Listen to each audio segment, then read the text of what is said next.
Hello student, today we will discuss about a topic glomerulonephritis.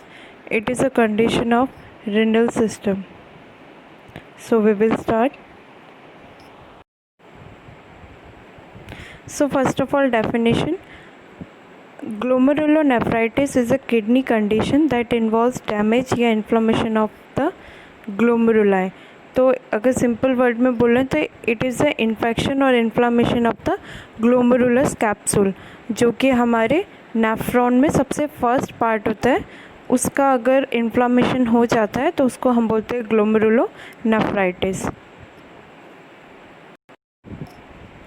Next is etiology and risk factor. तो first है streptococcal infection of the throat, जिसको हम strep throat बोलते हैं, और skin इम्पिटिगो, मतलब अगर कोई स्ट्रेप्टोकोकल इन्फेक्शन है स्किन पे या थ्रोट इन्फेक्शन है तो चांसेस हैं। हेरिडिटरी डिसीज़ भी हो सकती है, ये पेरेंट्स से आती है। इम्यून डिसीज़ जैसे कि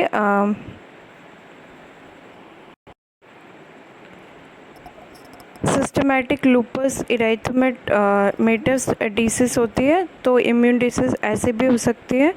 डायबिटीज़ मेलाइटस हो तो भी आपको चांसेस हैं ग्लोमेरुलोनेफ्राइटिस के, क्योंकि डायबिटीज़ में कंसंट्रेशन बहुत थिक, यूरिन कंसंट्रेशन बहुत थिक हो जाता है।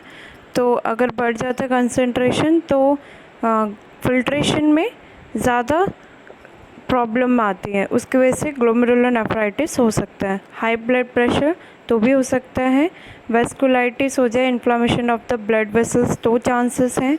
वायरसेस जैसे कि HIV, hepatitis B virus, hepatitis C virus, तो भी हमें ग्लोमेरुलोनेफ्राइटिस हो सकता है। या कोई हार्ट डिसीज़ हो, एंडोकार्डाइटिस जैसे, तो फिर चांसेस हैं। टाइप्स ऑफ ग्लोमेरुलोनेफ्राइटिस, तो बेसिकली 2 टाइप्स होते हैं, acute glomerulonephritis and chronic glomerulonephritis. अगर एक्यूट देखें तो वो सडनली बिगिन हो जाता है, मतलब सडनली होता है। It occurs after 5 to 21 days of streptococcal infection. आपको स्ट्रेप्टोकोकल इन्फेक्शन हो जाएगा, लेकिन 5 से 21 दिन के अंदर इसके सिम्टम्स ऑकर्स होते हैं। क्रोनिक ग्लोमेरुलोनेफ्राइटिस में ये ग्रेजुअली, मतलब बहुत साल लगा देता है सिम्टम्स ऑकर होने में।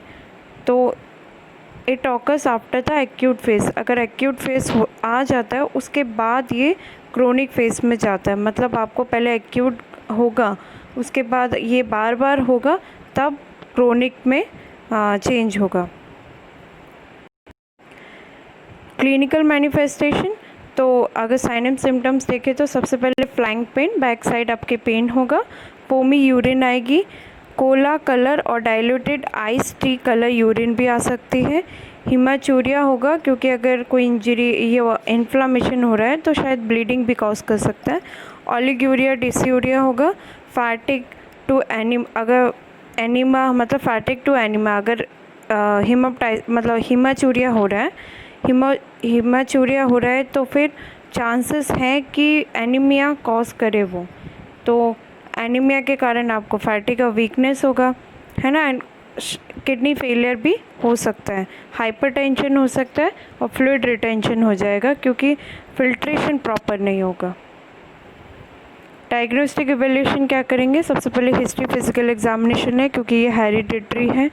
फिर आप पेन से अंदाज़ा लगाएंगे, जो सब्जेक्टिव या ऑब्जेक्टिव डाटा आएगा तो फिज़िकल एग्जामिनेशन में हमें पता लगेगा। यूरिन एनालिसिस करेंगे, जिसमें फोमी यूरिन आएगा, काला पता लगेगा। बायोप्सी करेंगे अगर टिश्यू की, तो हमें इन्फेक्शन का पता लग सकता है। IVP करेंगे तो हमें प्रेशर का पता लग जाएगा कि वेस्कुलाइटिस है कि नहीं, या वेस्कुलर डायलिटेशन या कंस्ट्रक्शन है कि नहीं। ब्लड टेस्ट करेंगे, जिसमें WBC काउंट बढ़ा हुआ आएगा क्योंकि इन्फ्लामेशन हो रहा है। और सोनोग्राफी करेंगे तो यूरिन, रिनल सिस्टम, जो रिनल सिस्टम है वो किडनी में चेंजेस दिखेंगे आपको। मैनेजमेंट, सो मैनेजमेंट में हम करेंगे treatment depend on the cause of the disorder, type and severity of the symptom. तो मैनेजमेंट डिपेंड करेगा कि कितना सीवियर है। अगर सीवियर है तो उस हिसाब से हमें करना है, या माइनर है, मॉडरेट है, वो डिपेंड करेगा according to condition.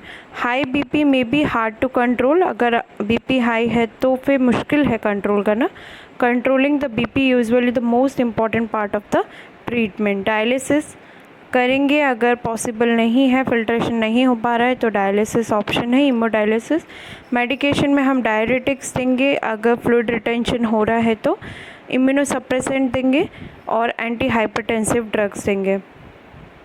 Lifestyle change करेंगे, जैसे सोडियम एंड वाटर रिस्ट्रिक्शन करेंगे, उसे बोलेंगे आपका फ्लूइड रिटेंशन हो रहा है ऑलरेडी, आप सोडियम एंड वाटर का रिस्ट्रिक्शन कीजिए। पोटेशियम, फॉस्फोरस, मैग्नीशियम का रिस्ट्रिक्शन करेंगे। Limit intake of protein in the diet, क्योंकि प्रोटीन हमारा फिल्ट्रेट नहीं हो रहा है। टेक कैल्शियम सप्लीमेंट, कैल्शियम का जो सप्लीमेंट है वो ज़्यादा लें। Maintain a healthy weight through diet and exercise, तो आप वेट मेंटेन करके रखें, एक्सरसाइज करें और फिजियोथेरेपी ट्रीटमेंट देंगे उसे। पेशेंट को एजुकेशन देंगे, जैसे कि lymphatic massage to reduce the oedema, तो लिम्फेटिक मसाज कीजिए आप।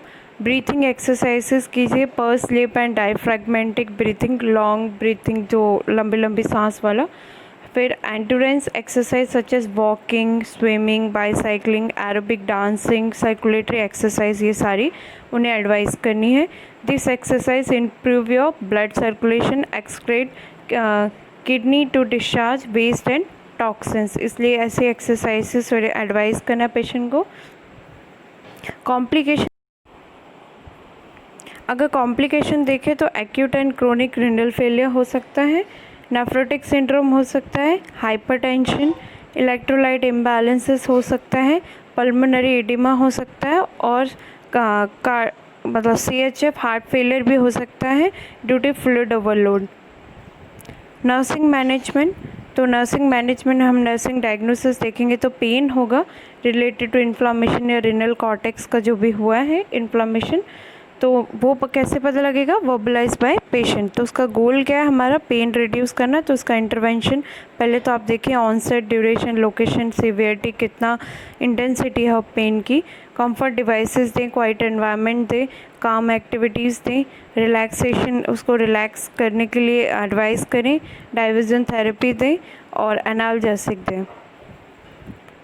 Access fluid volume related to accumulation of fluid in the body, तो हमको कैसे पता लगा, पेशेंट का एडिमा है, वेट गेन हो रखा है, इससे पता लगा। तो गोल क्या करेंगे, मेंटेन फ्लूइड वॉल्यूम, तो इसके लिए हम इंटरवेंशन करेंगे। पहली बात तो पोजीशन दें, चेंज करें, क्योंकि फ्लूइड एडिमा है तो फिर बेड सोर का चांसेस ज़्यादा होगा।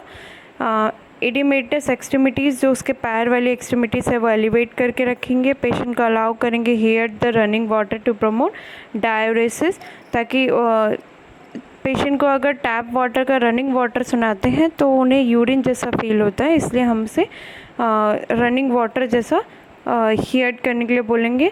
हॉट एप्लीकेशन देंगे ब्लैडर पे ताकि डायरेसिस हो, यूरिन पास करे।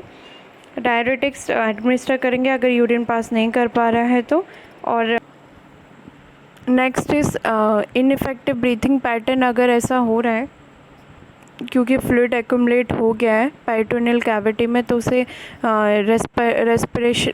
रेस्पिरेटरी सिस्टम प्रॉब्लम आएगी सांस लेने में। तो हमारा इसका गोल क्या रहेगा, to improve the breathing pattern, तो उसके लिए पेशेंट को बोलेंगे डीप ब्रीथिंग एक्सरसाइज करे, सेमी फॉलो पोजीशन प्रोवाइड करेंगे।